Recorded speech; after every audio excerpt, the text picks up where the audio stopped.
O presente audiobook foi produzido artificialmente por meio da conversão de texto em voz.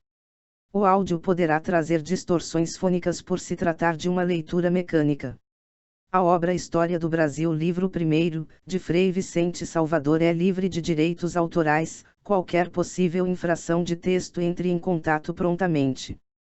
Participe do clube de leitura. Para mais informações, acesse o site www.domleon.com.br. Se possível, se inscreva no canal e compartilhe. História do Brasil, por Frei Vicente do Salvador. Livro 1º. Em que se trata do descobrimento do Brasil, costumes dos naturais, aves, peixes, animais e do mesmo Brasil.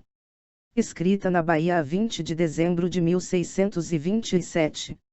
Dedicatória ao licenciado Manuel Severin de Faria Chantry, na Santa Sé de Évora.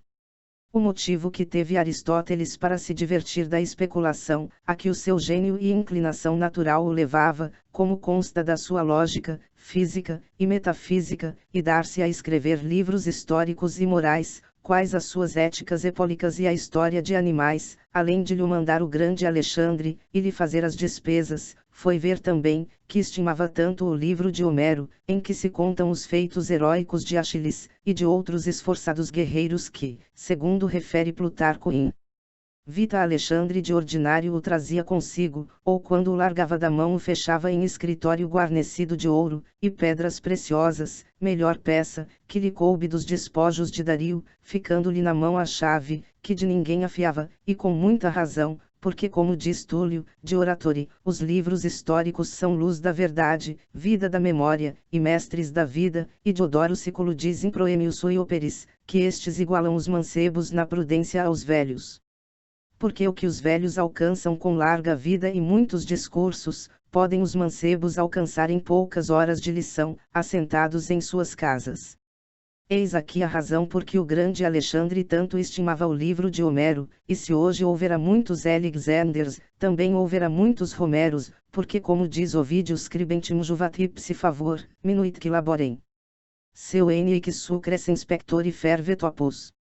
O favor ajuda o escritor, alivia-lhe o trabalho, anima-o, e dá-lhe fervor à sua obra, porém o que agora vemos é que, querendo todos ser estimados, e louvados dos escritores, há muito poucos que os louvem e estimem, e menos que lhes façam as despesas. Só temos a VM em Portugal que os estima, e favorece tanto, como se vê na sua livraria, que quase toda tem ocupada de livros históricos, e principalmente no que fez de louvores dos 3 historiadores portugueses, Luís Camões, João de Barros e Diogo do Couto, favor tão grande para escritores de histórias, que se pode dizer, e assim é, que aos mortos da vida, ressuscitando-lhes a memória, que já o tempo lhes tinha sepultada, e aos vivos excita, dá ânimo e fervor, para que saiam à luz com seus escritos, e folgue cada um de contar, e compor sua história. Este foi o motivo que tive, para sair com esta do Brasil, junto com VMM, a querer fazer de tomar a impressão à sua custa para em tudo se parecer com Alexandre. Outro tive, que foi pedir-mo vossa mercê, e pelo conseguinte mandar-mo, pois os rogos dos senhores têm força de preceitos. Gloss. E L única, em L e folhas, código, donde é aquele verso. Este rogarido conspices violenta jubendi. E assim foi este de tanta força, que não só incitei a um amigo que a mesma história compusesse em verso, de sorte que pudesse dizer o que disse Santo Agostinho ao Santo Bispo Simpliciano, que havendo-lhe pedido um tratado breve em declaração de certas dificuldades lhe ofereceu 2 livros inteiros, desculpando-se, ainda, com ser a letra tanta, que pudera causar fastio, de não satisfazer que lhe foi pedido, conforme ao desejo do suplicante. São suas palavras as que se seguem. Vi reine é ista, quae sunta me dicta, e non satisfecer in expectatione et aediu fueringma vita tuae, quando quidem et es omnibus, quae interrogatio nama milibellum mistiveles, ego duos libros, eus denque longissimus misi, e fortasse quaestionibus nequaquam expedite dilaganter respondi. Ag. LB 2 graus question. Ad simplic. Desta maneira, havendo-me vossa mercê pedido um tratado das coisas do Brasil, lhe ofereço 2, leitura, que pudera causar fastio, se o diverso método a não variara, e dera apetite, e contudo receio de não satisfazer curiosidade de vossa mercê, segundo sei, que gosta desta iguaria. Donde tomei também motivo para a dedicar a vossa mercê e não a outrem, lembrando-me que por dar Jacó a Isaac seu pai uma de que gostava alcançou a bênção como a mãe lhe havia certificado, dizendo: Num sergo, fimi, eco e es concilies mais, emi duos sedus ut faciam eis escas petritu, quibus libentar vestitur quas cum intulenis, e comedenit besaicat tibi. Bem enxergou o santo velho, ainda que cego, que Jacó o enganava, pois o conheceu pela voz. Vir que dem vós Jacó, este, mas levado do gosto da iguaria a que era afeiçoado depois da inspiração do céu lhe concedeu a bênção, esta peço eu a vossa mercê, e com ela não tenho que temer a maldizentes. Nosso Senhor, vida, saúde, e estado conserve e aumente a vossa mercê, como os seus lhe desejamos. Bahia, 20 de dezembro de 1627. Servo de vossa mercê Frei Vicente do Salvador. Livro 1. Do Descobrimento do Brasil. Capítulo 1. Como foi descoberto este estado? A terra do Brasil, que está na América, uma das 4 partes do mundo, não se descobriu de propósito, e de principal intento, mas acaso indo Pedro Álvares Cabral, por mandado de el-rei de Manuel, no ano de 1500 para as Índias, por capitão Mor de 12 nós, afastando-se da costa de Guiné, que já era descoberta ao oriente, achou estoutra ao ocidente, da qual não havia notícia alguma, foi costeando alguns dias com tormenta até chegar a um porto seguro, do qual a terra vizinha ficou com o mesmo nome. Ali desembarcou o dito capitão com seus soldados armados, para pelejarem, porque mandou primeiro um batel com alguns a descobrir campo, e deram novas de muitos gentios, que viram, porém não foram necessárias armas, porque só de verem homens vestidos, e calçados, brancos, e com barba do que tudo eles carecem os tiveram por davinos, e mais que homens, e assim chamando-lhe Caraíbas, que quer dizer na sua língua coisa divina, se chegaram pacificamente aos nossos. Donde assim como os índios da Nova Espanha, quando viram desembarcar nela os espanhóis lhes chamaram viracosés, que significa escumas do mar, parecendo-lhes que o mar os lançara de si como escumas, e este nome lhes ficou sempre, assim somos ainda destoutros chamados Caraíbas e respeitados mais que homens. Mas muito mais cresceu neles o respeito, quando viram 8 frades da ordem do nosso padre São Francisco, que iam com Pedro Álvares Cabral, e por guardião o padre Frei Henrique, que depois foi bispo de Septa, o qual disse ali missa, e pregou, onde os gentios ao levantar da hóstia, e cálice se ajoelharam, e batiam nos peitos como faziam os cristãos, deixando-se bem nisto ver como Cristo Senhor nosso neste divino sacramento domina os gentios, que é o que a Igreja canta no invitatório de suas matinas, dizendo, Christum regem dominantim gentibus, que se mando cantibus dat spiritas pingedinem, venait adoremus. Do Deus Pan, diziam os antigos gentios, que dominava e era Senhor do universo, e disseram verdade se o entenderam deste Pan divino, porque sem falta ele é o Deus que tudo domina, e apenas há lugar em toda a terra onde já não seja venerado, nem nação tão bárbara de que não seja querido e adorado, como estes Brasis bárbaros fizeram. Bem quiseram os nossos frades, pela facilidade que nisto mostraram, para aceitarem a nossa fé católica, ficar-se ali, para os ensinarem e batizarem, mas o capitão Mor, que os levava para outra seara não menos importante, partiu daí a poucos dias com eles para a Índia, deixando ali uma cruz levantada como também 2 portugueses degradados para que aprendissem a língua, e despediu um navio a Portugal, de que era capitão Gaspar de Lemos com a nova a el-rei de Manuel, que a recebeu com o contentamento, que tão grande coisa, e tão pouco esperada merecia. Capítulo 2. Do nome do Brasil. O dia em que o capitão Mor Pedro Álvares Cabral levantou a cruz, que no capítulo atrás dissemos, era 3 de maio, quando se celebra a invenção da Santa Cruz, em que Cristo nosso Redentor morreu por nós, e por esta causa pôs nome à terra, que havia descoberta, de Santa Cruz, e por este nome foi conhecida muitos anos, porém como o demônio com o sinal da cruz perdeu todo o domínio que tinha sobre os homens, receando perder também o muito que tinha-nos desta terra, trabalhou que se esquecesse o primeiro nome, e lhe ficasse o de Brasil, por causa de um pau assim chamado, de cor abrasada e vermelha, com que tingem panos, que o daquele divino pau que deu tinta e virtude a todos os sacramentos da Igreja, e sobre que ela foi edificada, e ficou tão firme e bem fundada, como sabemos, e porventura por isto ainda que ao nome de Brasil ajuntaram o de Estado, e lhe chamaram Estado do Brasil, ficou ele tão pouco estável, que com não haver hoje 100 anos, quando isto escrevo, que se começou a povoar. Já se hão despovoados alguns lugares, e sendo a terra tão grande e fértil, como adiante veremos, nem por isso vai em aumento, antes em diminuição. Disto dão alguns a culpa aos reis de Portugal, outros aos povoadores, aos reis pelo pouco caso que haviam feito deste tão grande estado, que nem o título quiseram dele, pois intitulando-se senhores de Guiné, por uma caravelinha que lá vai, e vem, como disse o rei do Congo, do Brasil não se quiseram intitular, nem depois da morte de El-Rei de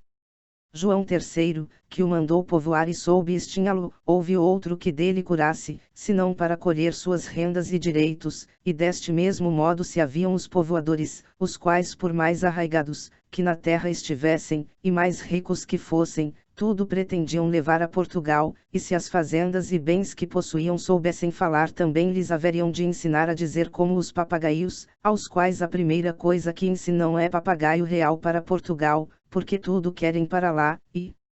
isto não tem só os que de lá vieram, mas ainda os que cá nasceram, que uns e outros usam da terra, não como senhores, mas como usufrutuários, só para a desfrutarem, e a deixarem destruída.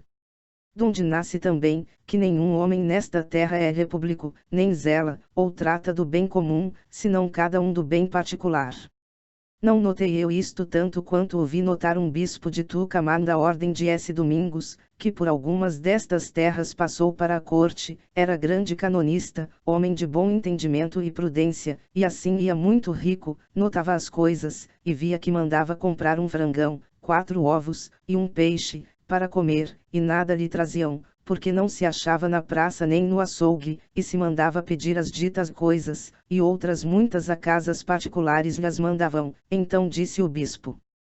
verdadeiramente que nesta terra andam as coisas trocadas, porque toda ela não é república, sendo ó cada casa, e assim é, que estando as casas dos ricos ainda que seja à custa alheia, pois muitos devem quanto têm providas de todo o necessário, porque têm escravos, pescadores, caçadores, que lhes trazem a carne e o peixe, pipos de vinho e de azeite, que compram por junto, nas vilas muitas vezes se não acha isto à venda. Pois o que é fontes, pontes, caminhos e outras coisas públicas é uma piedade, porque atendo-se uns aos outros nenhum as faz, ainda que bebam água suja, e se molhem ao passar dos rios, ou se orvalhem pelos caminhos, e tudo isto vem de não tratarem do que há cá de ficar, senão do que hão de levar para o reino. Estas são as razões porque alguns, como muitos dizem, que não permanece o Brasil nem vai em crescimento, e a estas se pode ajuntar a que atrás tocamos de lhe haverem chamado Estado do Brasil, tirando-lhe o de Santa Cruz, com que pudera ser Estado, e ter estabilidade e firmeza. Capítulo 3. Da demarcação da terra, e costa do Brasil com a do Peru e Índias de Castela. Grandes dúvidas e diferentes se começavam a mover sobre as conquistas das terras do Novo Mundo, e houveram de crescer cada dia mais, se os reis católicos de Castela, de Fernando, e de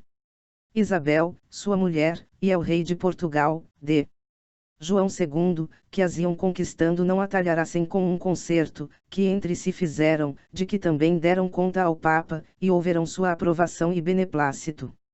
O concerto foi, que de uma das ilhas de Cabo Verde chamada Santo Antão se medissem 370 léguas para o oeste, e dali lançando uma linha meridiana de norte a sul, todas as terras e ilhas que estavam para descobrir desta linha para a parte do oriente fossem da coroa de Portugal, e as ocidentais da coroa de Castela. Conforme a isto, diz Pedro Nunes, famoso cosmógrafo, que a terra do Brasil da coroa de Portugal começa além da ponta do rio Amazonas, da parte do oeste no porto de Vicente Pison, que demarca em 2 graus da linha equinocial, para o norte, e corre pelo sertão até além da Baía de S. Matias, por 44 graus, pouco mais ou menos, para o sul, e por esta medida diz o mesmo cosmógrafo tem o Brasil pela costa 1.500 léguas, porém, dado que assim seja na teoria, a prática é não chegar ao Brasil mais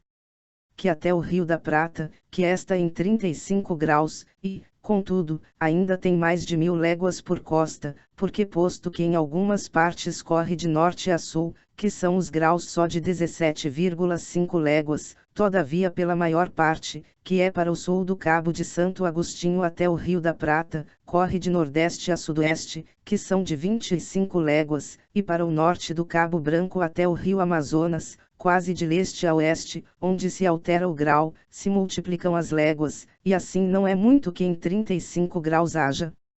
tantas. Donde se colige também, que é a terra do Brasil da figura de uma harpa, cuja parte superior fica mais larga ao norte correndo do oriente ao ocidente, e as colaterais a do sertão do norte a sul, e da costa do nordeste a sudoeste, se vão ajuntar no Rio da Prata em uma ponta à maneira de harpa, como se verá no mapa mundi, e na estampa seguinte. Da largura que a terra do Brasil tem para o sertão não trato, porque até agora não houve quem a andasse, por negligência dos portugueses que, sendo grandes conquistadores de terras, não se aproveitam delas, mas contentam-se de as andar aranhando ao longo do mar como caranguejos. Depois do sobredito concerto e demarcação, se moveram ainda novas dúvidas sobre a conquista destas terras, porque um português por nome Fernão de Magalhães, homem de grande espírito, e de muita prática e experiência na arte de navegação, por um agravo que teve de el-rei de Manuel, por lhe não mandar acrescentar um tostão à moradia que tinha para ficar igual a de seus antepassados, se tirou do seu serviço e se passou ao imperador Carlos V, oferecendo-se até dar maiores proveitos da Índia de que tinham os portugueses, e por viagem mais breve e menos custosa e perigosa que a sua, por um estreito que ele novamente descobrira na costa do Brasil, e lhe pôs também as Ilhas de Maluco na demarcação de Castela. Ao que o imperador não somente deu ouvidos, mas admitiu ao seu serviço, e posto que el-rei lhe escreveu logo, fazendo-lhe as lembranças necessárias, não deixou de dar navios e gente a Fernão de Magalhães com que cometeu a viagem, e foi pelo estreito às Ilhas de Maluco, onde todos se perderam, exceto um, que depois de passar muitos trabalhos e perigos, e 5 meses de fome estreitíssima, de que lhe morreram 21 pessoas, os que ficaram vivos, constrangidos da extrema necessidade, arribaram-se à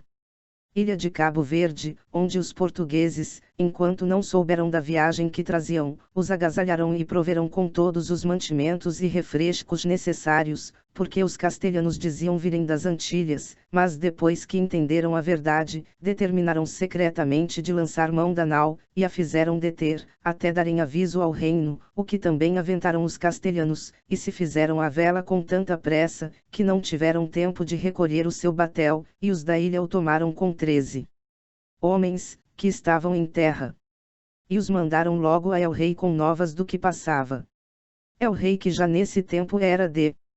João III, por falecimento de el-rei de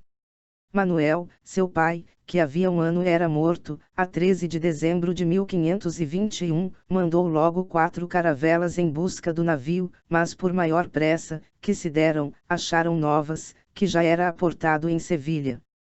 Pelo que determinou no seu conselho de mandar pedir ao imperador toda a especiaria, que o navio trouxera das Ilhas de Maluco, por estarem dentro da sua demarcação, e que não quisesse começar a dar motivo de se quebrarem as pazas, que por ambos estavam ratificadas, e assim o escreveu ao imperador e a Luís da Silveira, que havia mandado por seu embaixador a Castela sobre casamentos e alianças, escreveu mudasse a substância da embaixada, e só tratasse deste negócio, como também o mandou fazer o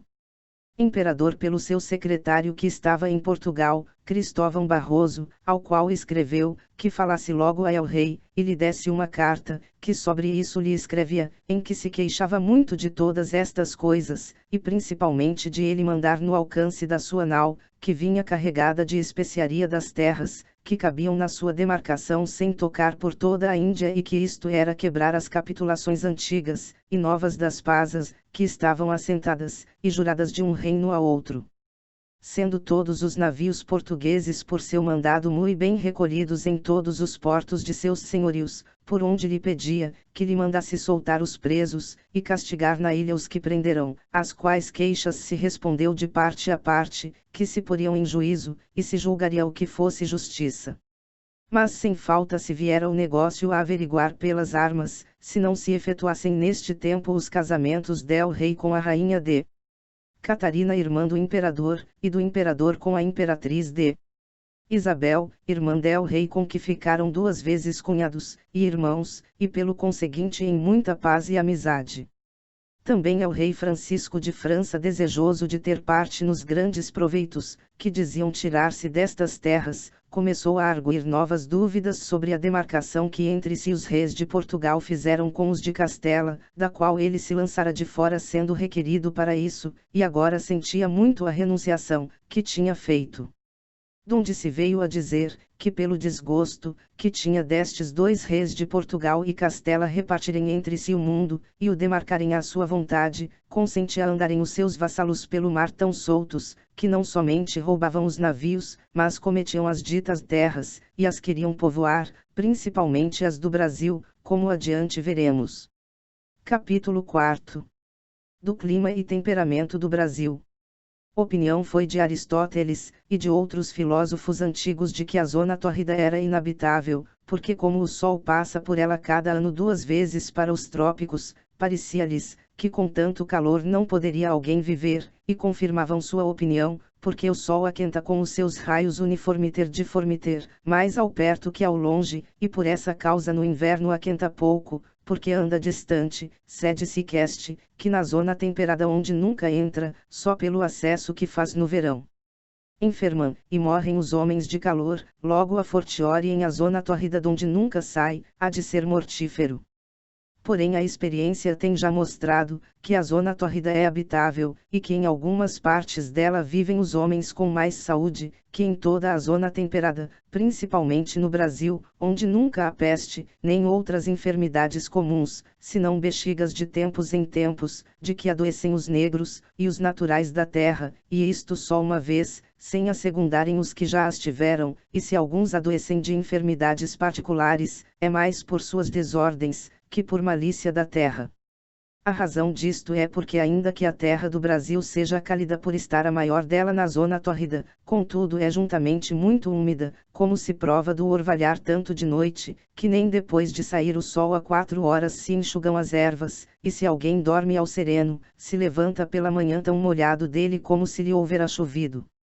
Daqui vem também não poder o sal e o açúcar, por mais que o sequem, e resguardem, conservar-se sem umedecer-se, e o ferro e aço de uma espada ou navalha, por mais limpos, e sacalado que sejam, se enche logo de ferrugem, e esta umidade é causa de que o calor desta terra se tempere, e faz este clima de boa complexão. Outra é pelos ventos leste e nordeste, que ventam do mar todo o verão do meio-dia pouco mais ou menos, até a meia-noite, e lavam e refrescam toda a terra.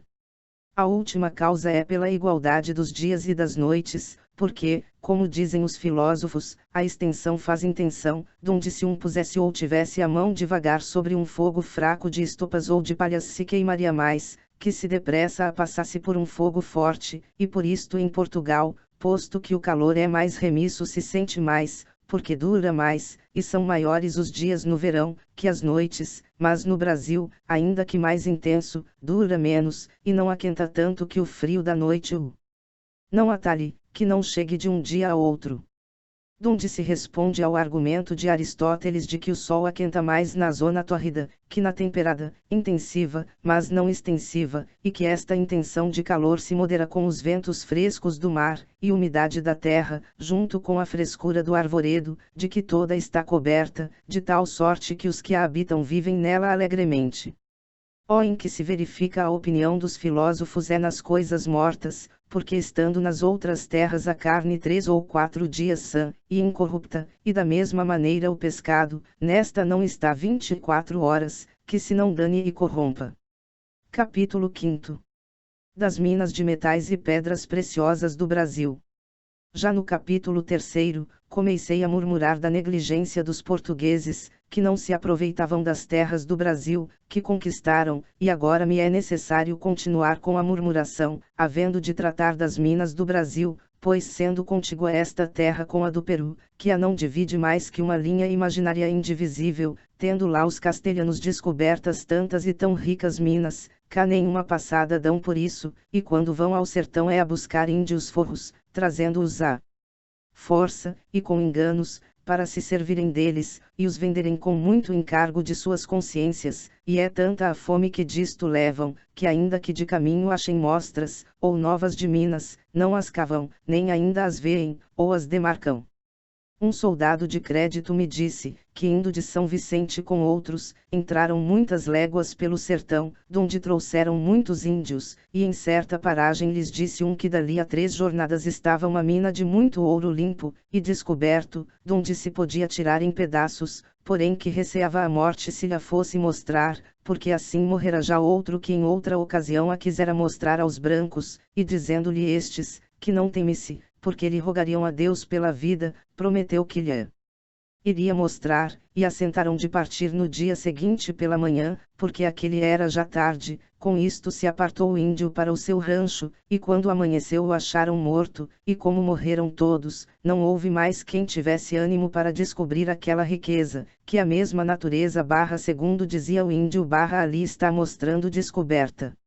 Outra entrada fez um Antônio Dias Adorno, da Bahia, em que também achou de passagem muitas sortes de pedras preciosas, de que trouxe algumas mostras, e por tais foram julgadas dos lapidários.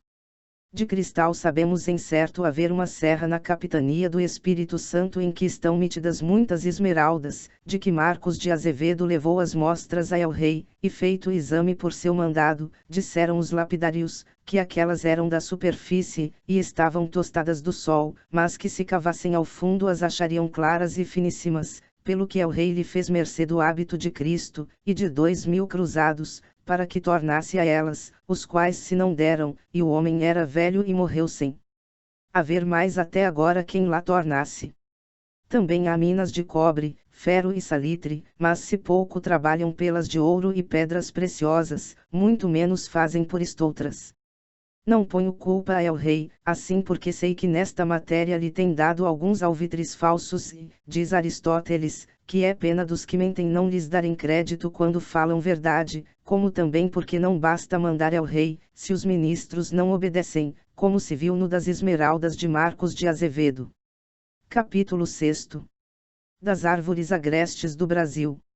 Há no Brasil grandíssimas matas de árvores agrestes, cedros, carvalhos, vinháticos, angelins, e outras não conhecidas em Espanha, de madeiras fortíssimas para se poderem fazer delas fortíssimos galeões, e o que mais é, que da casca de algumas se tira a estopa para se calafetarem, e fazerem cordas para enxárcia e amarras, do que tudo se aproveitam os que querem cá fazer navios, e se poderá aproveitar el rei se cá os mandar a fazer, mas os índios naturais da terra as embarcações de que usam são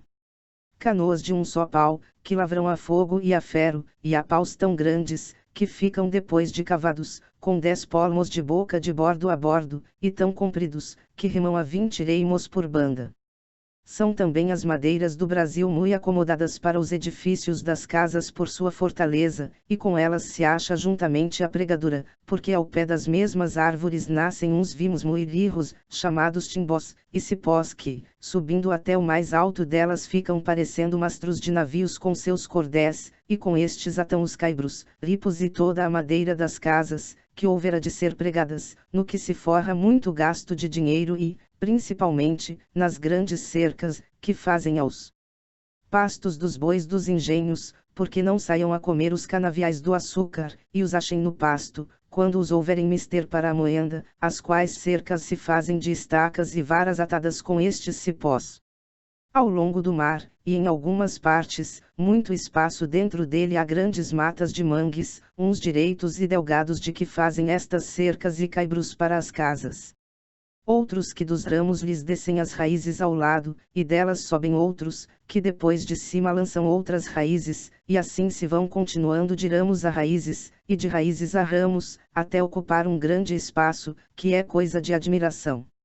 Não é menos admirável outra planta, que nasce nos ramos de qualquer árvore, e ali cresce, e dá um fruto grande, e muito doce chamado caragatá, e entre suas folhas, que são largas, e rijas, se acha todo o verão água frigidíssima, que é o remédio dos caminhantes, onde não há fontes. Há muitas castas de palmeiras, de que se comem os palmitos e o fruto, que são uns cachos de cocos, e se faz deles azeite para comer, e para a candeia, e das palmas se cobrem as casas. Nem menos são as madeiras do Brasil formosas que fortes, porque as há de todas as cores, brancas, negras, vermelhas, amarelas, roxas, rosadas e jaspeadas, porém tirado o pau vermelho, a que chamam Brasil, e o amarelo chamado Tataisba, e o rosado Arariba, os mais não dão tinta de suas cores, e, contudo, são estimados por sua formosura para fazer leitos, cadeiras, escritórios e bufetes, como também se estimam outros, porque estilam de si óleo odorífero, e medicinal, quais são umas árvores muito grossas, altas e direitas chamadas copaibas, que golpeadas no tempo do estio com um machado, ou furadas com uma verruma, ao pé estilam do âmago um precioso óleo, com que se curam todas as enfermidades de humor frio, e se mitigam as dores que delas procedem, e saram quaisquer chagas, principalmente de feridas frescas, posto com o sangue, de tal modo, que nem fica dela sinal algum, depois que sarão, e acerta às vezes estar este licor tão de vez, e desejoso de sair, que em tirando a verruma, corre em tanta quantidade como se tiraram o torno a uma pipa de azeite, porém, nem em todas se acha isto, senão nas que os índios chamam fêmeas, e esta é a diferença que tem dos machos, sendo em tudo o mais semelhante, nem só tem estas árvores virtude no óleo, mas também na casca, e assim se acham ordinariamente roçadas dos animais, que as vão buscar para remédio de suas enfermidades. Outras árvores há chamadas coboreibas, que dão o suavíssimo bálsamo com que se fazem as mesmas curas, e o sumo pontífice o tem declarado, por matéria legítima da santa unção, e crisma, e como tal se mistura e sagra com os santos óleos onde falta o da Pérsia. Este se tira também dando golpes na árvore, e metendo neles um pouco de algodão em que se colhe, e espremido o metem em uns coquinhos para o guardarem e venderem. Outras árvores se estimam ainda que agrestes, por seus saborosos frutos, que são inumeráveis, as que frutificam pelos campos, e matos, e assim não poderei contar senão algumas principais, tais são as sazapocaias de que fazem os eixos para as moendas dos engenhos, por serem rigíssimas, direitas e tão grossas como tonéis, cujos frutos são uns vessos tapados, cheios de saborosas amêndoas, os quais depois que estão de vez se destapam, e comidas as amêndoas servem as cascas de grãos para pisar adubos. Ou o que querem. Maçarandubas, que é a madeira mais ordinária de que fazem as treves e todo o madeiramento das casas, por ser quase incorruptível, seu fruto é como cerejas, maior e mais doce, mas lança de si leite, como os figos mal maduros. Genipapos, de que fazem os reimos para os barcos como na Espanha os fazem de faia, tem um fruto redondo tão grande como laranjas, o qual quando é verde, espremido dá o sumo tão claro como a água do pote, porém quem se lava com ele fica negro como carvão, nem se lhe tira a tinta em poucos dias. Desta se pintam, e tingem os índios em suas festas, e saem tão contentes nus, como se saíssem com uma rica libré, e este fruto se come depois de maduro, sem botar dele nada fora. Gites, sic, é fruto de outras, o qual posto que feio à vista, e por isto lhe chamam coroi, que quer dizer nodoso, e sarabulhento, contudo é de tanto sabor e cheiro, que não parece simples, senão composto de açúcar, ovos e almiscar. Os cajueiros dão a fruta chamada cajues, que são como verdeais, mas de mais sumo, os quais se colhem no mês de dezembro em muita quantidade, e os estimam tanto, que aquele mês não querem outro mantimento, bebida ou regalo, porque eles lhes servem de fruta, o sumo de vinho, e de pão lhes servem umas castanhas, que vêm pegadas a esta fruta, que também as mulheres brancas prezam muito, e secas as guardam todo o ano em casa para fazerem maçapães e outros doces, como de amêndoas, e da goma como a Arábia. A figura desta árvore e do seu fruto é a seguinte. O mesmo tem outra planta que produz os ananases, fruta que em formosura, cheiro e sabor excede todas as do mundo, alguma taxa lhe põe os que têm chagas e feridas abertas, porque lhes assanha muito se a comem, trazendo ali todos os ruins riumars, que acha no corpo, porém isto antes arguiu a sua bondade, que é não sofrer consigo ruins riumars, e purgá-los, pelas vias, que acha abertas, como o experimentam os enfermos de pedra, que lhe desfazem areias, e expele com a urina, e até a ferrugem da faca, com que se apara, a limpa, a figura da planta e fruto é o seguinte. Cultivam-se palmares de cocos grandes, e colhem-se muitos, principalmente à vista do mar, mas só os comem, e lhes bebem a água, que tem dentro seus mais proveitos, que tiram na Índia, onde diz o padre Frei Gaspar no seu itinerário a folhas 14, que das palmeiras se arma uma nau à vela, e se carrega de todo o mantimento necessário sem levar sobre si mais, que a si mesma. Fazem-se favais de favas e feijões de muitas castas, e as favas secas são melhores que as de Portugal, porque não criam bicho, nem têm a casca tão dura como as de lá, e as verdes não são poores. A sua rama é a modo de vimos, e se tem por onde trepar faz grande ramada. Maracujás é outra planta que trepa pelos matos, e também a cultivam e põem enlatadas nos pátios e quintais, dão fruto de 4 ou 5 sortes, uns maiores, outros menores, uns amarelos, outros roxos, todos muito cheirosos, e gostosos, e o que mais se pode notar é a flor porque além de ser formosa e de várias cores, é misteriosa, começa no mais alto em 3 folhinhas, que se rematam em um globo, que representa as 3 divinas pessoas em uma divindade ou barra como outros querem barra os 3 cravos com que Cristo foi encravado, e logo tem abaixo do globo, que é o fruto, outras 5 folhas, que se rematam em uma roxa coroa, representando as 5 chagas e coroa de espinhos de Cristo nosso Redentor. Das árvores e plantas frutíferas, que se cultivam em Portugal, se dão no Brasil as de espinho com tanto viço, e fertilidade, que todo o ano há laranjas, limões, cidras e laimas doces em muita abundância. Há também romãs, marmelos, figos e uvas de parreira, que se vindimam 2 vezes no ano, e na mesma parreira barra se querem barra tem juntamente uvas em flor, outras em agraço, outras maduras, se as podam a pedaços em tempos diversos. Há muitas melancias e abóboras de quaresma, e de conserva muitos melões todo o verão tão bons, como os bons de Abrantes, e com esta vantagem que lá entre 100 se não acham 2 bons, e cá entre 100 se não acham 2 ruins. Finalmente se dá no Brasil toda a hortaliça de Portugal, hortelã, engros, coentro, segurelha, alfaces, selgas, borragens, nabos e couves, e estas só uma vez se plantam de couvinha, mas depois dos olhos, que nascem ao pé, se faz a planta muitos anos, e em poucos dias crescem e se fazem grandes couves, além destas há outras couves da mesma terra, chamadas taiobas, das quais comem também as raízes cozidas, que são como batatas pequenas. Capítulo 7. Das árvores e ervas medicinais, e outras qualidades ocultas.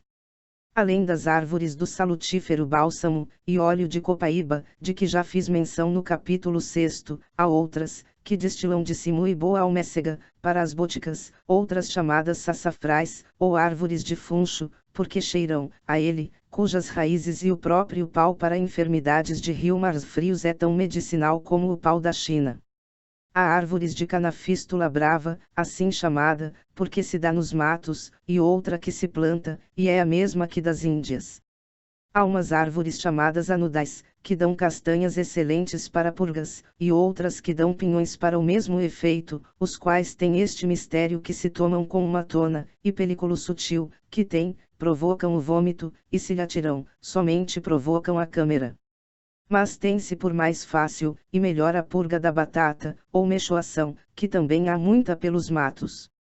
Nas praias do mar, ou ao longo delas se dá uma erva, que se não é a salsa-parrilha, parece-se com ela, e tomada em suadouros faz os mesmos efeitos. A erva fedegosa, chamada dos gentios e índios feiticeira, pelas muitas curas, que com ela se fazem e, particularmente do bicho, que é uma doença mortífera. As ambaibas, são umas figueiras bravas que dão uns figos de 2 palmos, quase, de comprido, mas pouco mais grossos que um dedo, os quais se comem e são muito doces, e os olhos dessas árvores pisados, e postos em feridas frescas, com o sangue assaram maravilhosamente. A folha da figueira do inferno posta sobre nascidas, e lei sensus mitigador, e a sara. As de Jurubeba saram as chagas, e as raízes são contra a peçonha. A caroba sara das bobas. O cipó, das câmeras, enfim não há enfermidade contra a qual não haja ervas nesta terra, nem os índios naturais dela têm outra botica ou usam de outras medicinas. Outras há de qualidades ocultas, entre as quais é admirável uma ervazinha, a que chamam erva viva, e lhe puderam chamar sensitiva, se o não contradisser a filosofia, a qual ensina ao sensitivo ser diferença genérica que distingue o animal da planta, e assim define o animal, que é corpo vivente sensitivo. Mas contra isto vemos, que se tocam esta erva com a mão, ou com qualquer outra coisa, se encolhe logo, e se murcha, como se sentira o toque, e depois que a largam, como já esquecida do agravo, que lhe fizeram, se torna a estender e abrir as folhas, deve isto ser alguma qualidade oculta, qual a da pedra de cevar para atrair o ferro, e não lhe sabemos outra virtude. Capítulo 8. Do mantimento do Brasil. É o Brasil mais abastado de mantimentos que quantas terras há no mundo, porque nele se dão os mantimentos de todas as outras. Dá-se trigo em S. Vicente em muita quantidade, e dar-se-á nas mais partes cansando primeiro as terras, porque o viço lhe faz mal. Dá-se também em todo o Brasil muito arroz, que é o mantimento da Índia Oriental, e muito milhos a burro, que é o das Antilhas e Índia Ocidental. Dão-se muitos inhames grandes, que é o mantimento de S. Tomé e Cabo Verde, e outros mais pequenos, e muitas batatas, as quais plantadas uma só vez sempre fica a terra inçada destas. Mas o ordinário e principal mantimento do Brasil é o que se faz da mandioca, que são umas raízes maiores que nabos e de admirável propriedade, porque se as comem cruas, ou assadas são mortífera peçonha, mas raladas, espremidas e desfeitas em farinha fazem delas uns bolos delgados, que cozem em uma bacia, ou alguidar, e se chamam beijues, que é muito bom mantimento, e de fácil digestão, ou cozem a mesma farinha mexendo-a na bacia como confeitos, e estas se atorram bem, dura mais que os beijues, e por isso é chamada farinha de guerra, porque os índios a levam quando vão à guerra longe de suas casas, e os marinheiros fazem dela sua matalotagem daqui para o reino. Outra farinha se faz fresca, que não é tão cozida, e para esta barra se a querem regalada barra deitam primeiro as raízes de molho, até que amoleçam, e se façam brandas, e então as espremem etc., e se estas raízes assim molas as põem a secar ao sol chama-se carimã, e as guardam ao fumo em caniços muito tempo, as quais, pisadas se fazem em pó tão alvo como o da farinha de trigo, e dele amassado fazem pão, que se é de leite, ou misturado com farinha de milho, e de arroz, é muito bom, mas extreme é algum. Tanto corrento, e assim o para que mais o querem é para papos, que fazem para os doentes com açúcar, e as têm por melhores que tisanas, e para os saus as fazem de caldo de peixe ou de carne, ou só de água, e esta é a melhor triaga que há contra toda a peçonha, e por isso disse destas raízes, que tinham propriedade admirável, porque sendo cruas mortífera peçonha, só com um pouco de água e sal se fazem mantimento e salutífera triaga, e ainda tem outra a meu ver mais admirável. Que sendo estas raízes cruas mantimento com que sustentam e engordam cevados e cavalos, se as espremem e lhe bebem só o sumo morrem logo, e com ser este sumo tão fina peçonha, se o deixam assentar-se coalha em um polme, a que chamam tapioca, de que se faz mais gostosa farinha, e beijues, que da mandioca, e cru é bela goma para engomar mantos. Outra casta há de mandioca, a que chamam aipins, que se podem comer crus, sem fazer dano, e assados sabem a castanhas de Portugal assadas, e assim de uma como da outra não é necessário perder-se a semente, quando se planta, como no trigo, mas só se planta a rama feita em pedaços de pouco mais de palmo, os quais metidos até o meio na terra cavada dão muitas e grandes raízes, nem se recolhem em celeiros donde se comam de gorgulho como o trigo, mas colhem-as do campo pouco a pouco, quando querem. E até as folhas pisadas, e cozidas se comem. Capítulo 9. Dos animais e bichos do Brasil. Criam-se no Brasil todos os animais domésticos, e de uma vez de Espanha, cavalos, vacas, porcos, ovelhas e cabras, e parem a 2 e 3 filhos de cada ventre, e a carne de porco se come indiferentemente de inverno e verão, e a dão a doentes como a de galinha. Há também muitos porcos mantisas, alguns como os javalis de Espanha, os quais andam em manadas, e se o caçador fere algum há logo de subir-se a alguma árvore, porque vendo eles que não podem chegar lhe remetem todos ao ferido e aos outros em que se pegou algum sangue, com tanta fereza, que se não apartam até não deixarem 3 ou 4 mortos no campo, e então se vão em paz, e o caçador também com a caça. Outros há que têm o umbigo nas costas, e é necessário tirar-lhe com uma faca, antes que o esquartejem, sob pena de ficar toda a carne fedendo a raposinhos.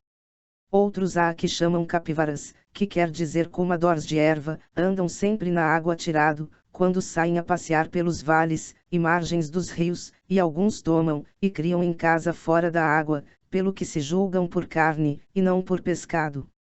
Há outros animais a que chamam antas, que são de feição de mulas, mas não tão grandes, e têm o focinho mais delgado, e o beiço superior comprido à maneira de tromba, e as orelhas redondas, a cor cinzenta pelo corpo, e branca pela barriga. Estas saem a passear só de noite, e tanto que amanhece metem-se em matos espessos, e ali estão o dia todo escondidos. A carne destes animais é no sabor, e fevera como de vaca, e do couro curtido se fazem mui boas couras para vestir, e defender de setas e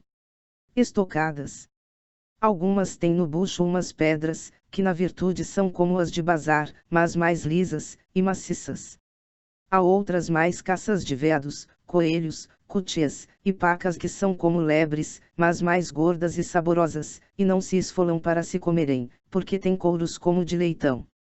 Há tetos, a que os espanhóis chamam armadilhos, porque são cobertas de uma concha não inteiriça como a das tartarugas, mas de peças a modo de lâminas, e sua carne assada é como de galinha.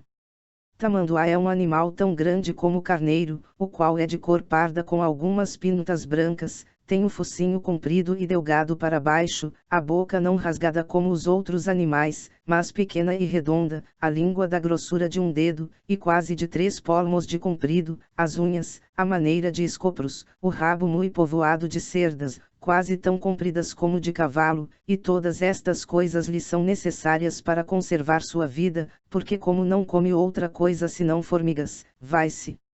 com as unhas cavar os formigueiros, até que saiam da cova, e logo lança a língua fora da boca, para que se peguem a ela, e como a tem bem cheia a recolhe para dentro, o que faz tantas vezes até que se farta, e quando se quer esconder aos caçadores, lança o rabo sobre si, e se cobre todo com suas seidas, de modo que não se lhe vêem os pés nem cabeça, nem parte alguma do corpo, e o mesmo faz quando dorme, gozando debaixo daquele pavilhão um sono tão quieto, que ainda que disparem junta uma bombarda, ou caia uma árvore com grande estrépito não desperta, se não é somente com um assobio, que por pequeno que seja o ouve logo, e se levanta. A carne desse animal comem os índios velhos, e não os mancebos, por suas superstições, e agouros. Há também muita diversidade de animais nocivos, que se não comem, como são onças, ou tigres, que matam touros, e se estão famintos comerão um exército, mas se estão fartos, não só não ofendem a alguém, mas nem ainda se defendem e se deixam matar facilmente. Há raposas, e bugios, e destes há uns que são grandes, chamados guaribas, que têm barbas como homens, e se barbeiam uns aos outros, cortando o cabelo com os dentes, andam sempre em bandos pelas árvores, e se o caçador atira em algum, e não o acerta matam-se todos de riso, mas se o acerta, e não cai, arranca a flecha do corpo, e torna a fazer tiro com ela a quem o feriu, e logo foge pela árvore acima e, mastigando folhas, metendo-as na ferida se cura, e estanca o sangue com elas. Outros bugios há não tão grandes, nem têm mais habilidades que fazer momos e caretas, mas são de cheiro, e outros pequenos chamados saguis, uns pardos, outros ruivos. Há outro animal chamado jaritacaca, que tem as mãos e pés como bugio, o qual é malhado de várias cores e detestável à vista, mais que ao olfato, como experimentam os que o querem caçar, porque só com uma ventosidade que larga, é tanto o fedor, que lhe foge o caçador, e do caçador fogem os vizinhos, muitos dias não podendo sofrer o mau cheiro, que se lhe comunicou, e vai comunicando por onde quer que vá, e os cães se vão muitas vezes lavar na água, e esfregar com a terra sem poder tirar o fedor. Outro animal há que chamam preguiça, por ser tão preguiçoso, e tardo em mover os pés e mãos, que para subir a uma árvore, ou andar um espaço de 20 palmos a mister meia hora, e posto que o aguilhoem, nem por isso foge mais depressa. Há outro a que chamam taibo, que, depois que pare os filhos, os recolhe todos em um bolso, que tem no peito, onde os traz até os acabar de criar. Há também muitas cobras, e algumas tão grandes, que engolem um veado inteiro, e dizem os índios naturais da terra, que depois de fartas rebentam, e corrupta a carne se gera outra do espinhaço, porque já aconteceu achar-se alguma presa com um vime, que tinha em si incorporado, o que não podia ser, senão que ficou junto ao vime quando rebentou, e se lhe corrompeu a carne, e depois criando outra de novo acolheu de dentro, e incorporou em si, porém não se há de dizer que morrem como os índios cuidam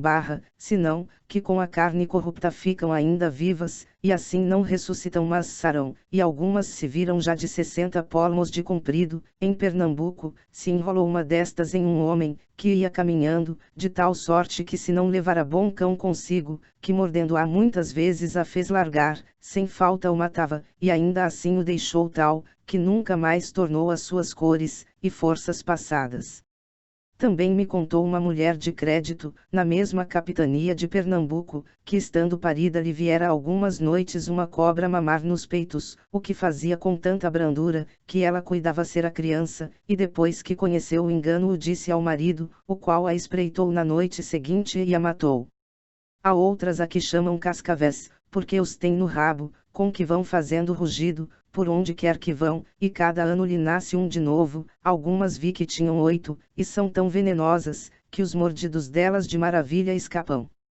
Outra a que chamam de 2 cabeças, porque tanto mordem com o rabo como com a cabeça. Há no Brasil infinitas formigas, que cortam as folhas das árvores, e em uma noite tosam toda uma laranjeira, se seu dono se descuida de lhe botar água em uns testos, que tem aos pés. Outra casta a chamada cape, que fazem uns caminhos cobertos por onde andam, e roem as madeiras das casas, e os livros, e roupa que acham, se não há muita vigilância. Piolhos e percevejos não há no Brasil, nem tantas pulgas como em Portugal, mas há uns bichinhos de feição de pulgas, tão pequenos como piolhos de galinhas, que se metem nos dedos e solas dos pés de quem anda descalço, e se fazem tão grandes, e redondos como camarinhas. Quem sabe tirá-los inteiros sem lesão o faz com a ponta de um alfinete, mas quem não sabe rebenta-os, e ficando a pele dentro cria matéria. Capítulo 10. Das aves. Além das aves que se criam em casa, galinhas, patos, pombos, e purus, há no Brasil muitas galinhas bravas pelos matos, patos nas lagoas, pombas bravas, e umas aves chamadas jacus, que na feição e grandeza são quase como purus. Há perdizes e lulas, mas as perdizes têm alguma diferença das de Portugal. Águias de sertão, que criam nos montes altos, e emas tão grandes como as da África, umas brancas, e outras malhadas de negro, que sem voarem do chão com uma asa levantada ao alto, ao modo de vela latina, correm com o vento como caravelas, e contudo as tomam os índios a coço nas campinas. Há muitas garças ao longo do mar, e outras aves chamadas guarás, que quando empenam são brancas, e depois pardas e, finalmente, vermelhas como grã. Há papagaios verdes de 5 ou 6 espécies, uns maiores, outros menores, que todos falam o que lhes ensinam. Há também araras, e canindés de bico revolto como papagaios, mas são maiores, e de mais formosas penas. Há uns passarinhos, que para que as cobras lhes não entrem nos ninhos a comer-lhes os ovos, e filhinhos, os fazem pendurados nos ramos das árvores de 4 ou 5 palmos de comprido, com o caminho muito intrincado, e compostos de tantos pauzinhos secos, que se pode com eles cozer uma panela de carne. Há outros chamados tapés, do tamanho de melros, todos negros, e as asas amarelas, que remedam no canto todos os outros pássaros perfeitissimamente, os quais fazem seus ninhos em uns sacos tecidos. Há muitas muito grandes baleias, que no meio do inverno vêm a parir nas baías, e rios fundos desta costa, e às vezes lançam a ela muito âmbar, do que do fundo do mar arrancam, quando comem, e conhecido na praia, porque aves, caranguejos, e quantas coisas vivas há acodem a comê-lo. Há outro peixe chamado espadarte, por uma espada que tem no focinho de 6 ou 7 palmos de comprido, e um de largura, com muitas pontas, com que peleja com as baleias, e levantam a água tão alta quando brigam, que se vê daí a 3 ou 4 léguas. Há também homens marinhos, que já foram vistos sair fora d'água após os índios, e nela hão morto alguns, que andavam pescando, mas não lhes comem mais que os olhos e nariz, por onde se conhece, que não foram tubarões, porque também há muitos neste mar, que comem pernas e braços, e toda a carne.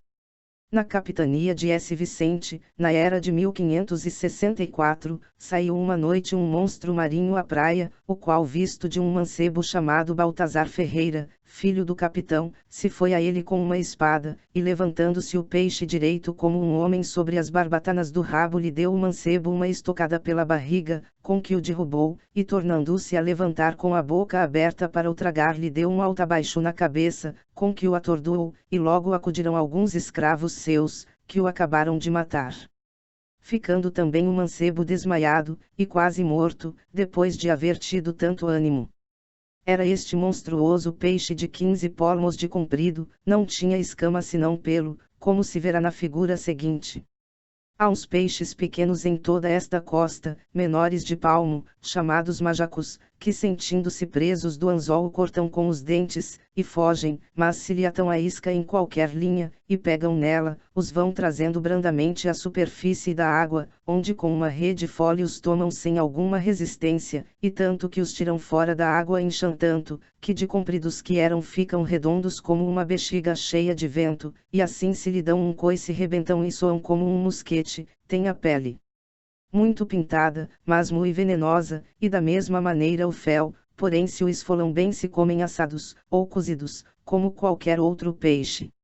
Outros há do mesmo nome mas maiores, e todos cobertos de espinhos muito agudos, como ouriços cacheiros, e estes não vêm senão de arribação de tempos em tempos, e um ano houve tantos nesta baía, que as casas e engenhos se alumiaram muito tempo com o azeite de seus fígados. Mariscas há em muita quantidade, ostras, umas que se criam nos mangues, outras nas pedras, e outras nos lodos, que são maiores. Nas restingas de areia há outras redondas e espalmadas, em que se acha aljofar miúdo, e dizem que se as tirassem do fundo de mergulho achariam pérolas grossas. Há briguigões, ameijoas, mexilhões, búzios como caracóis, e outros tão grandes, que comida a polpa ou miolo fazem das cascas buzinas, em que tangem, e soam muito longe. Há muitas castas de caranguejos, não só na água do mar e nas praias entre os mangues, mas também em terra entre os matos há uns de cor azul chamados guaiamos, os quais nas primeiras águas do inverno, que são em fevereiro, quando estão mais gordos, e as fêmeas cheias de ovas, se saem das covas, e se andam vagando pelo campo, e estradas, e metendo-se pelas casas para que os comam. Camarões há muitos, não só no mar como os de Portugal, mas nos rios e lagoas de água doce, e alguns tão grandes como lagostins, dos quais também há muitos, que se tomam nos recifes de águas vivas, e muitos polvos e lagostas. Capítulo 11. De outras coisas que há no mar e terra do Brasil. Inopem me copia fecit, disse o poeta, e disse verdade, porque onde as coisas são muitas é forçado que se percam, como acontece ao que vindima a vinha fértil e abundante de fruto, que sempre lhe ficam muitos cachos de rebusco, e assim me há sucedido com as coisas do mar e terra do Brasil, de que trato. Pelo que me é necessário rebuscar ainda algumas, que farei neste capítulo, que quanto todas é impossível relatá-las. Faz-se no Brasil sal não só em salinas artificiais, mas em outras naturais, como em Cabo Frio, e além do Rio Grande, onde se acha coalhado em grandes pedras muito, e muito alvo. Faz-se também muita cal, assim de pedra do mar, como da terra, e de cascas de ostras, que o gentio antigamente comia, e se acham hoje montes delas cobertos de arvoredos, donde se tira e se cozinha engradada entre madeira com muita facilidade. A tucum, que são umas folhas quase de 2 palmos de comprido, donde só com a mão sem outro artifício se tira pita rigíssima, e cada folha dá uma estriga. Outra planta a chamada caraguatá, da feição da erva babosa, mas cada folha tem uma braça de comprido, as quais deitadas de molho e pisadas, se desfazem em linho de que se fazem linhas, e cordas, e se pode fazer pano. Há árvores de sabão, porque com a casca das frutas se ensaboa a roupa, e as frutas são umas contas tão redondas e negras, que parecem de pau ébano torneado, e assim não há mais que furá-las, enfiá-las, e rezar por elas. Há muita erva de anil, e de vidro, que se não lavra. Há muitas fontes, e rios caudalosos, com que moemos engenhos de açúcar, e outros por onde entra a maré, muito largos e fundos, e de boas barras e portos para os navios. Quis pintar uma cidade muito abastecida e abastada, e pintou-a com as portas cerradas, e ferrolhadas, significando que tudo tinha em si, e não era necessário vir-lhe alguma de fora, que é a excelência, porque diz o psalmista que louva a celestial cidade de Jerusalém ao Senhor lauda Jerusalém dominum, lauda deiantum, Zion, coniam confortavit siras portarum tuarum . Mas não faltou logo quem contrafizesse e pintasse outra com as portas abertas, e por elas entrando caretas carregadas de mantimentos, dizendo que aquela era mais abastecida e abastada, nem lhe faltou outra autoridade com que a confirmar do mesmo psalmista, o qual diz que ama Deus muito as portas de Zion diligit Dominus portas Zion super omnia tabernacula Jacó e isto não porque as tem fechadas, senão abertas a naturais, e estrangeiros, a brancos e negros, que todos têm seu trato e comércio . Et alienígena e etiros e populus etiopum e foerum ilic . Conforme a isto digna é de todos os louvores a terra do Brasil, pois primeiramente pode sustentar-se com seus portos fechados sem socorro de outras terras, se não pergunto eu, de Portugal vem farinha de trigo. A da terra basta vinho. De açúcar se faz muito suave, e para quem o quer rijo, como deixar ferver 2 dias embebeda como de uvas. Azeite. Faz-se de cocos de palmeiras. Pano. Faz-se de algodão com menos trabalho do que lá se faz o de linho, e de lã, porque debaixo do algodoeiro o pode a fiandeira estar colhendo, e fiando, nem faltam tintas com que se tinja. Sal. Cá se faz artificial e natural como agora dissemos. Ferro. Muitas minas há dele, e em S. Vicente está um engenho onde se lavra finíssimo. Especiaria. Há muitas espécies de pimenta e gengibre. Amêndoas. Também se escusam com a castanha de caju, e sic de caeteres. Se me disserem que não pode sustentar-se a terra, que não tem pão de trigo, e vinho de uvas para as missas, concedo, pois este divino sacramento é nosso verdadeiro sustento, mas para isto basta o que se dá no mesmo Brasil em S. Vicente e Campo de S. Paulo, como tenho dito no capítulo 9, e com isto está, que tem os portos abertos e grandes barras, e baías, por onde cada dia lhe entram navios carregados de trigo, vinho e outras ricas mercadorias, que deixam a troco das da terra. Capítulo 12. Da origem do gentio do Brasil, e diversidade de línguas que entre eles há. D. Diogo de Évalos, vizinho de Chuquiabuí no Peru, na sua miscelânea austral, diz que nas serras de Altamira, em Espanha, havia uma gente bárbara, que tinha ordinária guerra com os espanhóis, e que comiam carne humana, do que enfadados os espanhóis juntaram suas forças, e lhes deram batalha na Andaluzia, em que os desbarataram, e mataram muitos. Os poucos que ficaram não se podendo sustentar em terra a desampararam, e se embarcaram para onde a fortuna os guiasse, e assim deram consigo nas Ilhas Fortunadas, que agora se chamam Canárias, tocaram as de Cabo Verde e aportaram no Brasil. Saíram 2 irmãos por cabos desta gente, um chamado Tupi e outro Guarani, este último deixando o Tupi povoando o Brasil passou ao Paraguai com sua gente, e povoou o Peru. Esta opinião não é certa, e menos são outras, que não refiro, porque não tem fundamento. O certo é que esta gente veio de outra parte, porém donde não se sabe, porque nem entre eles há escrituras, nem houve algum autor antigo, que deles escrevesse.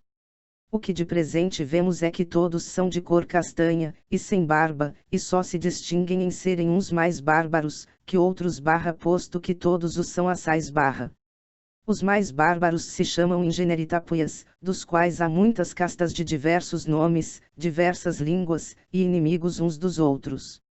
Os menos bárbaros, que por isso se chamam apuabetó, que quer dizer homens verdadeiros, posto que também são de diversas nações e nomes, porque os de S. Vicente até o Rio da Prata são carijós, os de Rio de Janeiro, tamoios, os da Bahia, tupinambas, os do Rio de S. Francisco, amalpiras, e os de Pernambuco, até o Rio das Amazonas potiguaras, Contudo todos falam uma mesma linguagem e este aprendem os religiosos que os doutrinam por uma arte de gramática que compôs o padre José de Anchieta, varão santo da Ordem da Companhia de Jesus, é linguagem muito compendiosa, e de alguns vocábulos mais abundantes que o nosso português, porque nós a todos os irmãos chamamos irmãos e a todos os tios, tios, mas eles ao irmão mais velho chamam de uma maneira, aos mais de outra.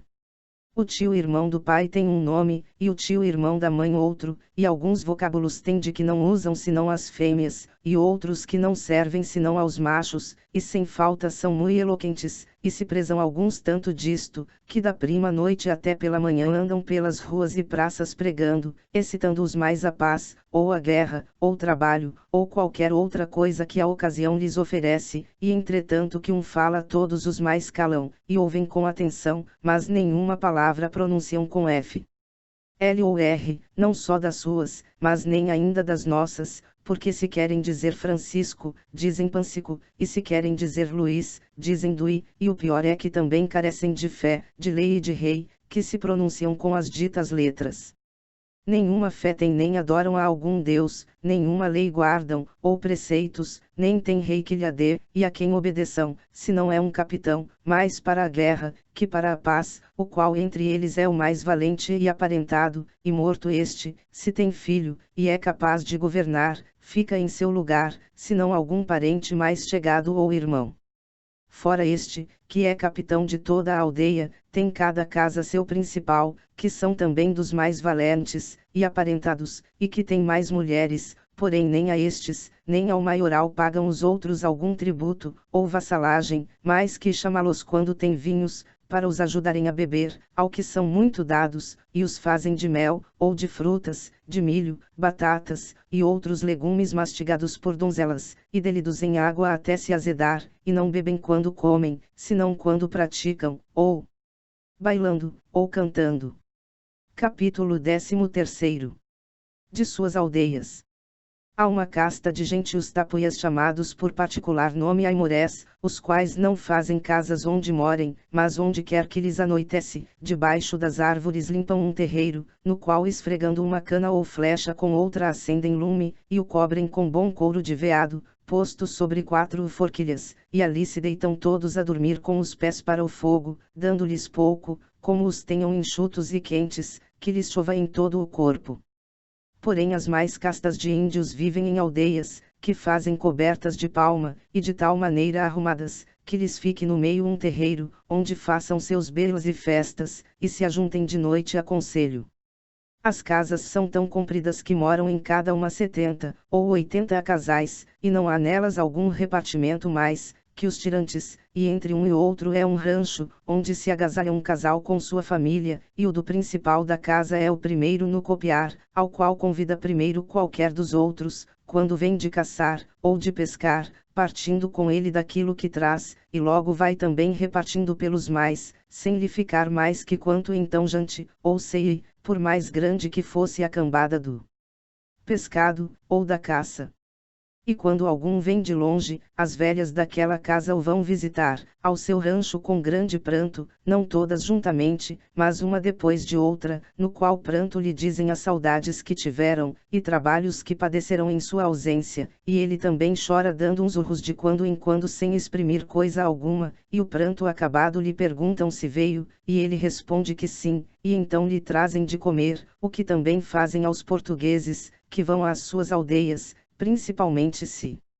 lhes entendem a língua, maldizendo no choro a pouca ventura que seus avós e os mais antepassados tiveram, que não alcançaram gente tão valorosa como são os portugueses, que são senhores de todas as coisas boas, que trazem a terra de que eles dantes careciam, e agora as têm em tanta abundância, como são machados, foices, anzóis, facas, tesouras, espelhos, pentes e roupas, porque antigamente roçavam os matos com cunhas de pedra, e gastavam muitos dias em cortar uma árvore, pescavam com uns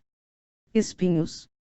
Faziam o cabelo e as unhas com pedras agudas, e quando se queriam enfeitar faziam de um alguidar de água espelho, e que desta maneira viviam muito trabalhados, porém agora fazem suas lavouras, e todas as mais coisas com muito descanso, pelo que os devem de terem muita estima, e este recebimento é tão usado entre eles, que nunca ou de maravilha deixam de fazer, senão quando reinam alguma malícia ou traição contra aqueles, que vão às suas aldeias a visitá-los, ou resgatar com eles.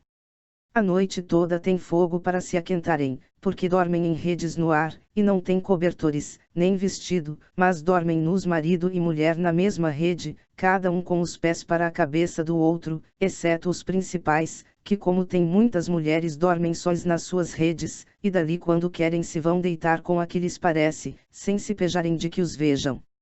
Quando é hora de comer se ajuntam os do rancho, e se assentam em cócoras, mas o pai da família deitado na rede, e todos comem em um alguidar, ou cabaço, a que chamam cuia, que estas são as suas baixelas, e dos cabaços principalmente fazem muito cabedal, porque lhes servem de pratos para comer, de puts e de pucaros para água e vinho, e de colheres, e assim os guardam em uns caniços que fazem chamados jiraus, onde também curam ao fumo os seus legumes, porque se não corrompam, e sem terem caixas, nem fechaduras, e os rentos sem portas, todos abertos, são tão fiéis uns aos outros, que não há quem tome ou bula em coisa alguma sem licença de seu dono. Não moram mais em uma aldeia que enquanto lhes não apodrece a palma dos tetos das casas, que é espaço de 3 ou 4 anos, e então o mudam para outra parte, escolhendo primeiro o principal, com o parecer dos mais antigos, o sítio que seja alto, desabafado, com água perto, e terra a propósito para suas roças e sementeiras, que eles dizem ser a que não foi ainda cultivada, porque tem por menos trabalho cortar árvores que mondar erva, e se estas aldeias ficam fronteiras de seus contrários, e tem guerras, as cercam de pau a pique muito forte, e às vezes de 2 e 3 cercas, todas com suas seteiras, e entre uma e outra cerca fazem fossos cobertos de erva, com muitos estrepes debaixo, e outras armadilhas de vigas muito pesadas, que em lhes tocando caem, e derribam a quantos acham. Capítulo 14. Dos seus casamentos e criação dos filhos. Não é fácil averiguar, mormente entre os principais, que têm muitas mulheres, qual seja a verdadeira, e legítima, porque nenhum contrato exprimem, e facilmente deixam umas e tomam outras, mas conjetura-se que é aquela de que primeiro se namoram, e por cujo amor serviram aos sogros, pescando-lhes, caçando, roçando o mato para a sementeira, e trazendo-lhes a lenha para o fogo. Mas o sogro não entrega a moça até lhe não vir seu costume, e então é ela obrigada a trazer atado pela cintura um fio de algodão, e em cada um dos buchos dos braços, outro, para que venha a notícia de todos, e depois que é deflorada pelo marido, ou por qualquer outro, quebra em sinal disso os fios, parecendo-lhe que se o encobrir a levará o diabo, e o marido de qualquer maneira a recebe, e consumando o matrimônio, se tem que esta é a legítima mulher, ou quando assim não estão casados, a cunhada. Mulher que foi do irmão defunto, ainda que lhe ficasse filho dele, ou a sobrinha barra filha, não do irmão, que esta tem eles em conta de filha própria, e não casam com ela, senão da irmã, barra e com qualquer destas com que primeiro se casaram, ou seja, a sobrinha ou a cunhada, os casam depois sacramentalmente os religiosos que os curam, no mesmo dia em que batizam dispensando nos impedimentos, por privilégio que para isto têm, e lhes tiram todas as outras, casando-as com outros, não sem sentimento dos primeiros maridos. Porque de ordinário se ficam com as mais velhas. A mulher em acabando de parir se vai lavar ao rio, e o marido se deita na rede, muito coberto, que não deu vento, onde está em dieta, até que se seque o umbigo ao filho, e ali o vêm os amigos a visitar como a doente, nem há poder lhes tirar esta superstição, porque dizem que com isto se preservam de muitas enfermidades a si, e a criança, a qual também deitam em outra rede com seu fogo debaixo, quer seja inverno, quer verão, e se é macho logo lhe põe na azelha da rede um arquinho com suas flechas, e se fêmea uma roca com algodão. As mães dão de mamar aos filhos 7 ou 8 anos, se tantos estão sem tornar a parir, e todo este tempo os trazem ao colo ora elas, ora os maridos, principalmente quando vão às suas roças, onde vão todos os dias depois de almoçarem, e não comem enquanto andam no trabalho, senão à véspera, depois que voltam para casa. Os maridos na roça derrubam o mato, queimam-no, e dão a terra limpa às mulheres, e elas plantam, mondam a erva, colhem o fruto e o carregam, e levam para casa em uns cofos muito grandes feitos de palma, lançados sobre as costas, que pode ser suficiente carga de uma azêmula, e os meridos levam um lenho aos ombros, e na mão seu arco e flechas, que fazem com as pontas de dentes de tubarões, ou de umas canas agudas, a que chamam taquaras, de que são grandes tiradores, porque logo ensinam aos filhos de pequenos a tirar ao alvo, e poucas vezes tiram a um passarinho, que não o acertem, por pequeno que seja.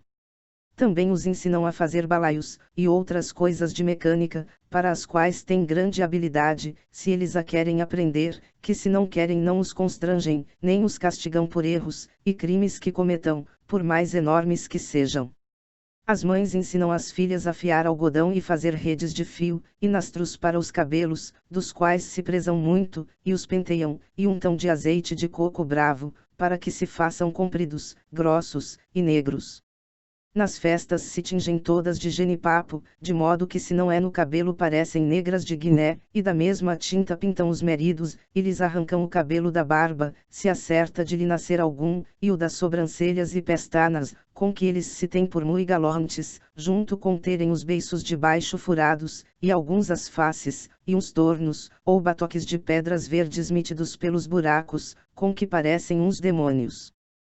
Pois hei tratado neste capítulo do contrato matrimonial deste gentio, tratarei também dos mais contratos, e não serei por isso prolixo ao leitor, porque os livros que hão escrito os doutores de contractibus, sem os poderem de todo resolver pelos muitos, que de novo inventa cada dia a cobiça humana, não tocam a este gentio, o qual só usa de uma simples comutação de uma coisa por outra, sem tratarem do excesso, ou defeito do valor, e assim com um pintainho se hão por pagos de uma galinha.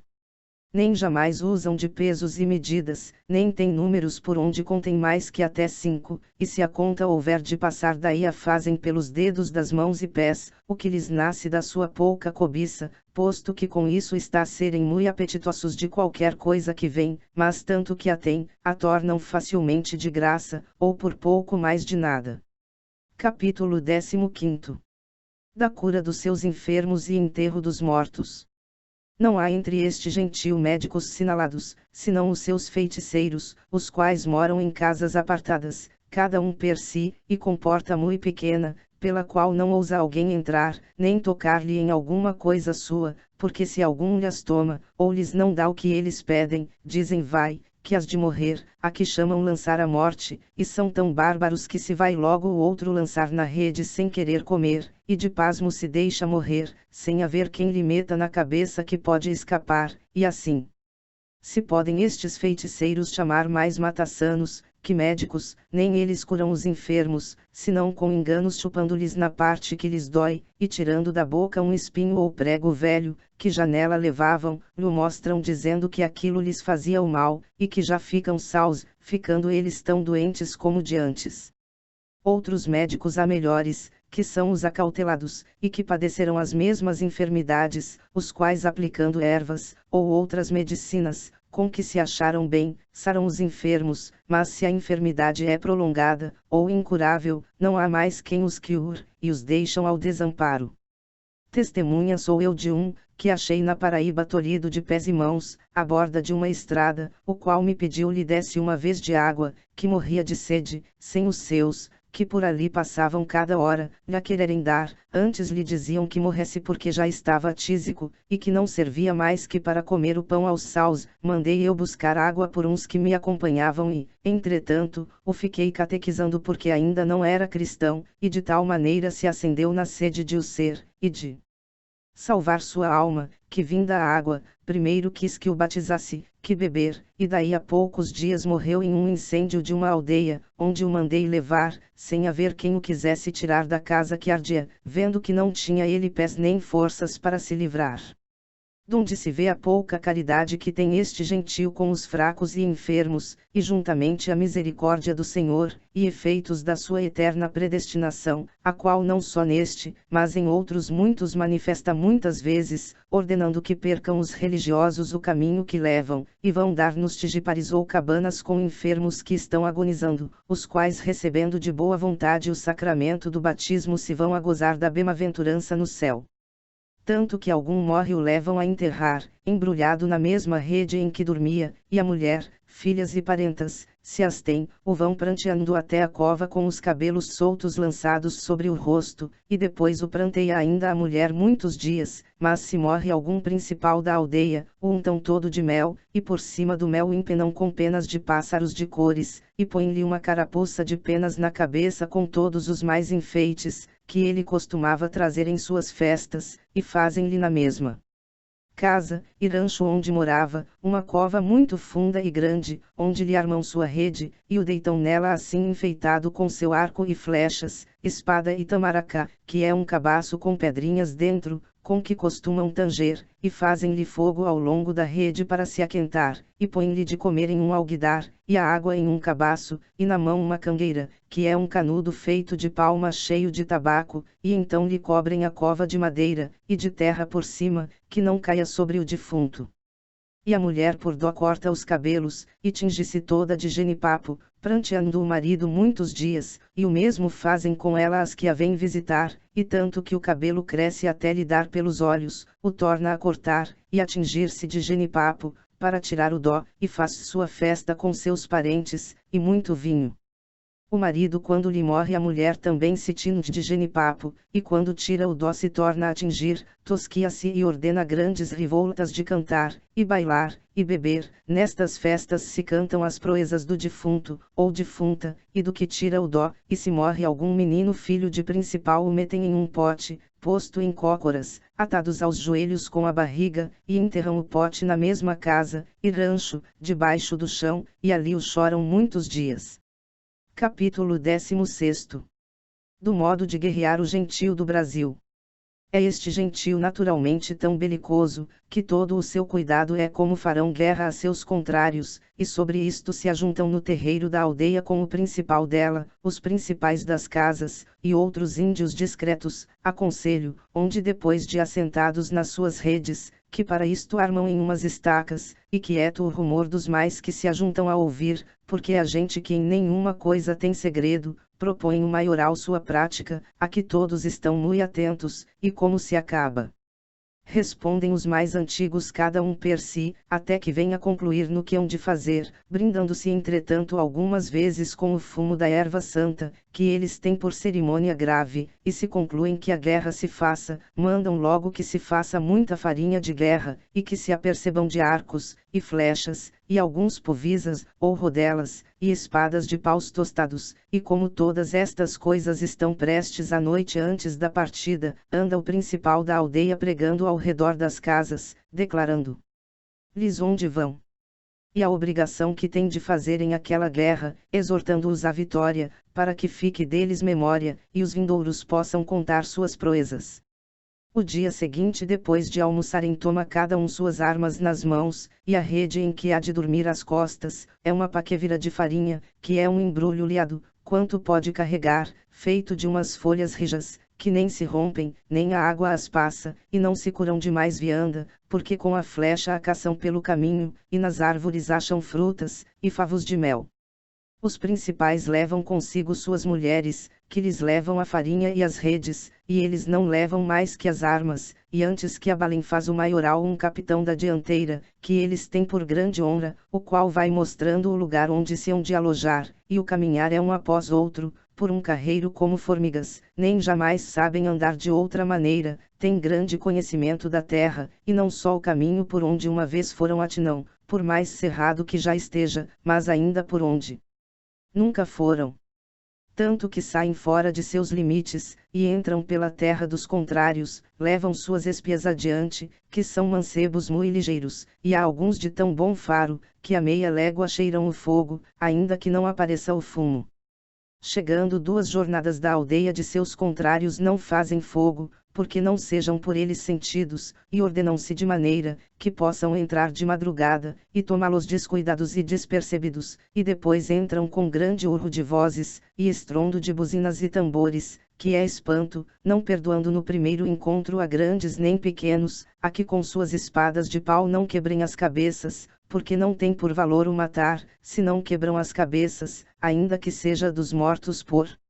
outros, e quantas cabeças quebram tantos nomes tomam, largando o que o pai lhes deu no nascimento, que e outros são de animais, de plantas, ou do que se lhes antolha, mas o nome que tomaram não o descobrem ainda que lhe o roguem senão com grandes festas de vinho, e cantares em seu louvor, e eles se fazem riscar e lavrar com um dente agudo de um animal, e lançando pó de carvão pelos riscos e lavores ensanguentados, ficam com eles impressos toda a vida, o que tem por grande bizarria. Porque por estes lavores e pela diferença deles se entende quantas cabeças quebrarão.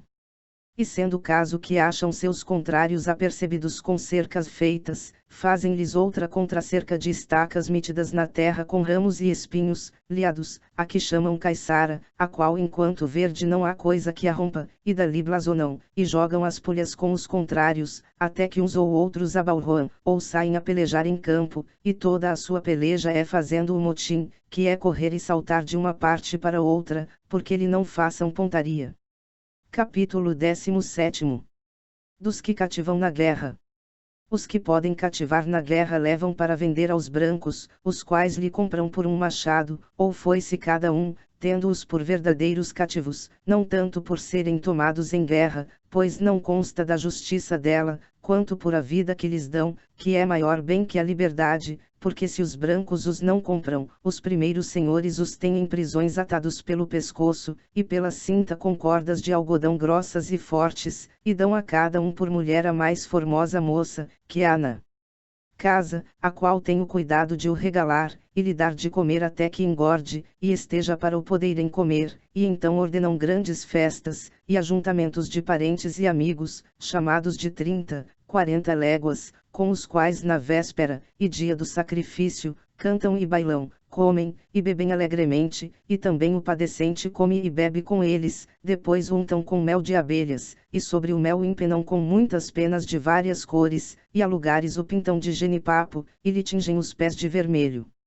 E metendo-lhe uma espada na mão, para que se defenda como puder, o levam assim atado a um terreiro fora da aldeia, e o metem entre dois mourões, que estão metidos no chão, afastados um do outro alguns 20 palmos, os quais estão furados, e por cada furo metem as pontas das cordas, onde o preso fica como touro, e as velhas lhe cantam, que se farte de ver o sol, pois cedo o deixará de ver, e o cativo responde com muita coragem, que bem vingado há de ser, então vão buscar o que há de matar a sua casa todos os seus parentes e amigos, onde o acham já pintado de tinta de genipapo com carapuça de penas na cabeça, manilhas de ossos nos braços, e nas pernas grandes ramais de contas ao pescoço, com seu rabo de penas nas ecas, e uma espada de pau pesada de ambas as mãos muito pintada, com cascas de mariscas pegadas com cera, e no cabo e empunhadura da espada grandes penachos, e assim o trazem com grandes cantares, e terras de seus búzios, gaitas e tambores, chamando-lhe bem-aventurado, pois chegou a tamanha honra. E com este estrondo entra no terreiro, onde o paciente o espera, e lhe diz que se defenda, porque vem para o matar, e logo remete a ele com a espada de ambas as mãos, e o padecente com a sua se defende, e ainda às vezes ofende, mas como os que o têm pelas cordas o não deixam desviar do golpe, o matador lhe quebra a cabeça, e toma nome, que depois declara com as cerimônias que vimos no capítulo passado. Em morrendo este preso, logo os velhos da aldeia o despedaçam, e lhe tiram as tripas e forsura, que mal lavadas cozem para comer, e reparte-se a carne por todas as casas, e pelos hóspedes, que vieram a esta matança, e dela comem logo assada, e cozida, e guardam alguma muito assada, e mirrada, a que chamam moquém, metida em novelos de fio de algodão, e posta nos caniços ao fumo, para depois renovarem o seu ódio, e fazerem outras festas, e do caldo fazem grandes alguidares de migas, e papos de farinha de carimã, para suprir na falta de carne, e poder chegar a todos. O que o matou nenhuma coisa come dele, antes se vai logo deitar na rede, e se faz todo sarrafaçar, e sangrar, tendo por certo que morrerá se não derrama de si aquele sangue, nem faz o cabelo dali a 7 ou 8 meses, os quais passados faz muitos vinhos, e apelida os amigos para beber e cantar, e com essa festa se tosqueia, dizendo que tira o dó daquele morto, e é tão cruel este gentio com os seus cativos, que não só os matam a eles, Mas se acontece a algum haver filho da moça que lhe deram por mulher, a obrigam que o entregue a um parente mais chegado, para que o mate, quase com as mesmas cerimônias, e a mãe é a primeira que lhe come a carne, posto que algumas, pelo amor que lhes têm, os escondem, e às vezes soltam também os presos, e se vão com eles para suas terras, ou para outras. O presente audiobook foi produzido artificialmente por meio da conversão de texto em voz. O áudio poderá trazer distorções fônicas por se tratar de uma leitura mecânica.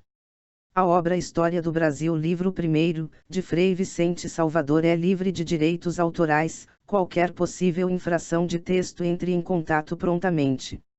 Participe do clube de leitura. Para mais informações acesse o site www.domleon.com.br. Se possível, se inscreva no canal e compartilhe.